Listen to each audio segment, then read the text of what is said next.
Au fil des années, le journalisme d'investigation s'impose de plus en plus dans notre société.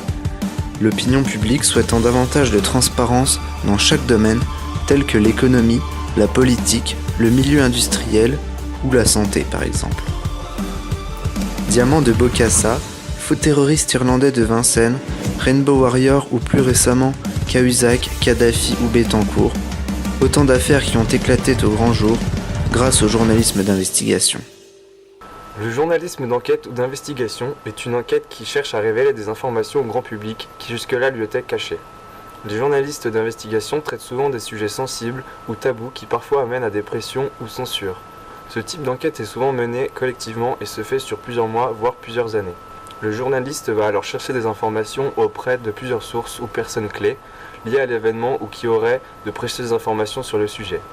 Il regroupera puis recoupera toutes ces informations pour vérifier leur véracité. D'après la déontologie du journalisme, le journalisme d'enquête implique qu'il soit indépendant vis-à-vis des autres pouvoirs et lobbies. En 1906, le président américain Theodore Roosevelt qualifia les journalistes d'investigation de « fouille-merde ». L'apparition du journalisme d'investigation se fait à la fin du XIXe siècle aux États-Unis. L'inventeur de ce type de journalisme n'est autre que Joseph Pulitzer, célèbre journaliste américain qui donnera son nom au fameux prix. Il faudra attendre les années 60-70 pour que ce type de journalisme s'exporte massivement dans le monde et surtout en France. Dans ce reportage, nous chercherons à montrer comment le journalisme d'investigation a permis de mettre au grand jour les secrets des plus puissants en s'inspirant de grandes affaires françaises. Nous ferons également état du journalisme d'investigation tel qu'il est aujourd'hui. Le journalisme d'investigation comporte un certain nombre de différences avec le journalisme conventionnel. Ce long format impose que la recherche soit plus méticuleuse. Il faut pouvoir disposer d'un maximum de sources et donc d'informations. Un journaliste d'investigation ne peut pas se permettre de donner de fausses informations. Chacune d'entre elles doit donc être vérifiée, ce qui est d'autant plus difficile car le journaliste ne dispose pas de sources officielles. En effet, il dévoile des informations généralement sensibles et pouvant compromettre les intérêts de différents organismes qui vont donc volontairement les lui cacher. Cependant, celui-ci dispose de plus de liberté. Il va croiser les différentes informations et va pouvoir explicitement rejeter certaines versions d'une histoire à l'aide de sources indépendantes ou documentaires par exemple. Un journaliste d'investigation a souvent l'habitude d'expliquer d'où proviennent ces sources au fur et à mesure de son enquête, mais ne va jamais les identifier afin de protéger leur sécurité, contrairement au journaliste classique qui lui en a le devoir. Devenu grand spécialiste du genre, le Canard enchaîné révèle le 10 octobre 1979 l'affaire des diamants de Bokassa.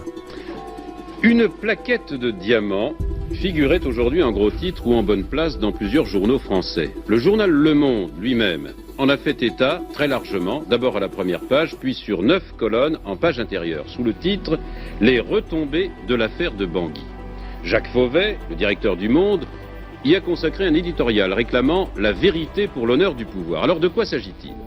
Tout est parti d'un document publié par le Canard enchaîné, une photocopie de 4 lignes signée Bokassa, ordonnant à son comptoir national du diamant de sortir une plaquette de 30 carats destinée à M. Giscard d'Estaing, ministre des Finances de la République française. Oui, c'était en 73, Bokassa n'était pas empereur, M. Giscard d'Estaing était ministre des Finances. Bien évidemment, Valéry Giscard d'Estaing dément. Il ne cache pas qu'il existait cadeau entre chefs d'État. Il réfute cependant l'hypothèse selon laquelle il aurait reçu des mains de Jean Bedel Bokassa une ou plusieurs plaquettes de diamants. D'abord les cadeaux officiels. Comme chef de l'État, je donne et je reçois des cadeaux officiels. La seule vraie question, c'est celle que vous m'avez posée, c'est qu'est-ce que j'en fais? Je ne demande de cadeaux à personne. Ces cadeaux, ils sont, sans que je m'en occupe, je peux vous le dire, apportés à l'Élysée, ils y sont conservés, et ils n'en sortent que pour 2 usages, soit qu'ils soient attribués à des œuvres de bienfaisance, soit lorsqu'ils ont un intérêt à cet égard, ils sont remis à des musées. Et enfin, à la question que vous m'avez posée sur la valeur de ce que j'aurais reçu comme ministre des Finances, j'oppose un démenti catégorique, et j'ajoute méprisant. De nombreuses zones d'ombre doivent encore être éclaircies. Selon un ancien des renseignements généraux, la DCRG était au courant de l'échange de présents entre Giscard et Bokassa. Il déballe ce qui va devenir l'affaire des diamants, en m'expliquant que Bokassa donnait régulièrement des sachets de diamants à Valéry Giscard d'Estaing, mais également à son entourage, à des ministres français. Les diamants de Bokassa ont en fait réellement existé. Ils ont été revendus par l'Élysée 111 547 francs, bien moins que ce que le Canard avait annoncé.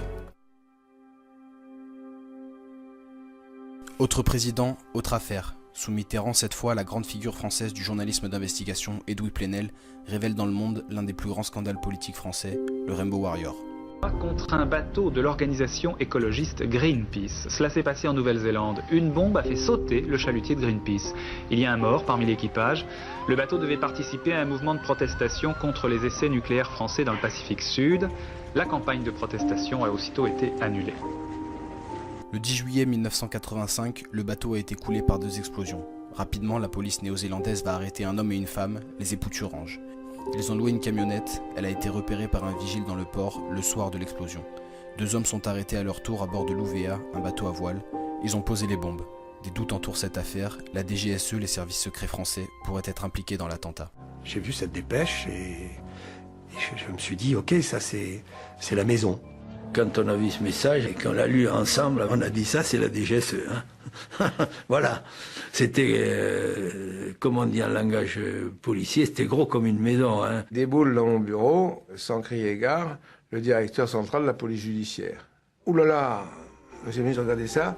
Ça, c'est encore une connerie des services spéciaux. Un homme décide de se consacrer pleinement à cette enquête. Edoui Plenel, alors journaliste au Monde, enchaîne révélation sur révélation. Les époux Thurange et les 2 plongeurs arrêtés sont bien des agents de la DGSE.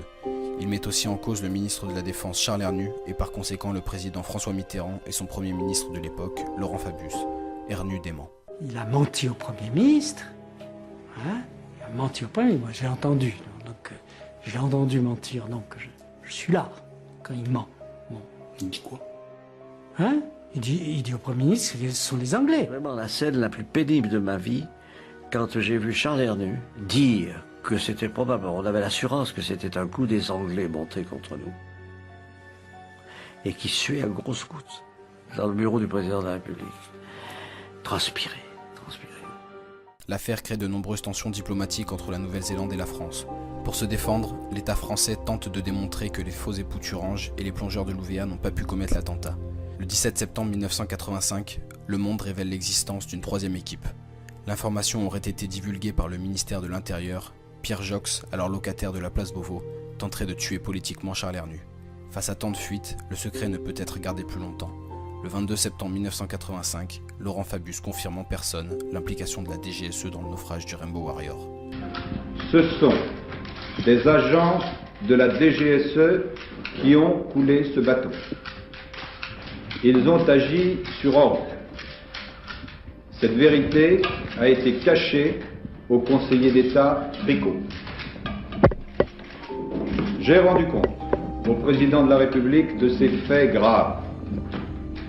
Et nous avons estimé que des mesures immédiates s'imposent. Premièrement, un nouveau chef de la DGSE sera nommé dès le prochain Conseil des ministres. Cette affaire reste la plus grande couverte par un journaliste d'investigation en France. Certains l'ont même appelé le Watergate français. Durant les années 70 à 90, bon nombre d'affaires ont été mises au grand jour. Les diamants de Bokassa et le Rainbow Warrior donc, mais aussi l'affaire du sang contaminé en 1991, les faux terroristes irlandais du Bois de Vincennes en 1982. Après tant de succès, on pourrait penser que la vie du journalisme d'investigation ne serait pas mise en danger. Pourtant, la crise économique ne permet plus aux rédactions de placer des journalistes sur des enquêtes de plusieurs mois, voire plusieurs années, avec le risque que les investigations n'aboutissent pas. Peu de journaux sont prêts à franchir le pas. L'avènement des pure players, les journaux en ligne, dont Mediapart a cependant donné un nouvel élan à un journalisme d'investigation qui s'essoufflait. Bettencourt, Karachi, Cahuzac, autant d'affaires qui sont sorties dans les colonnes numériques du journal participatif en ligne. Mediapart étonne par son rendement, mais peut-on s'en offusquer alors qu'un journaliste comme Fabrice Arfi, à l'origine de l'affaire Cahuzac, ne traite que 4 sujets en 4 mois. Mediapart met les moyens pour une information de qualité et fait payer ses exclusivités à ses abonnés. Aujourd'hui, l'information devient de plus en plus racoleuse et les sujets sont de moins en moins traités en profondeur. Quant aux magazines d'actualité télévisuelle, ils revendiquent leurs investigations, enquêtes d'action, enquêtes exclusives, mais surtout enquêtes de téléspectateurs. La question de l'avenir du journalisme d'investigation se pose alors. Demain sera-t-il possible de vivre un nouveau Watergate, un nouveau Rainbow Warrior? Les scandales politiques ne cesseront peut-être pas, seront-ils pour autant mis au jour par des journalistes d'enquête? Ajoutons à cela le bidonnage de certaines boîtes de production qui collent des images qui n'ont aucun rapport avec le reportage et qui pourtant se revendiquent magazines d'investigation. Hier, nous avons voulu nous informer Et pour cela, nous avons regardé la délicieuse émission d'information de TF1, Appel d'urgence, présentée par la non moins délicieuse Carole Rousseau. Bonsoir. Bonsoir. Quelle belle histoire va-t-elle nous raconter aujourd'hui? Ouvrez, police!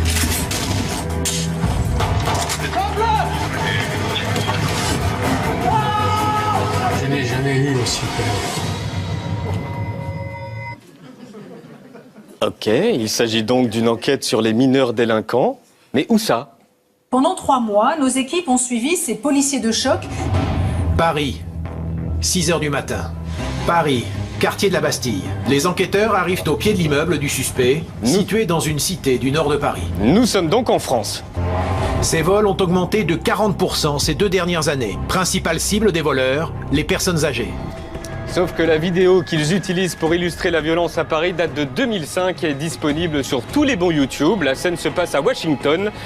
L'affaire avait fait la une de tous les journaux. L'homme a été condamné à 15 ans de prison et ce n'était pas une vieille dame, mais une sans-abri. Si le journalisme d'investigation n'est pas mort, il est souffrant. Certains journaux comme Mediapart en sont la perfusion qui le maintiennent en vie. Mais jusqu'à quand le quatrième pouvoir pourra-t-il survivre sans être évincé ?